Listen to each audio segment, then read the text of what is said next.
చూడని ఇంత హాయిని మరిచిపోదు మనసు.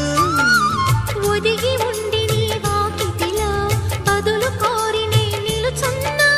దారి తెలియని చీకటిలో వెలుగు చూసి కాదంటానా. ఊరించి ఇది ఏ మాసం, ప్రేమించే ప్రతి గుండెను అందెల సందడి చేసే హేమంతం ఇది.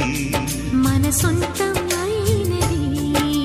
కిలకిల నవ్వే కోయిల కోసం వచ్చింది మధుమాసం.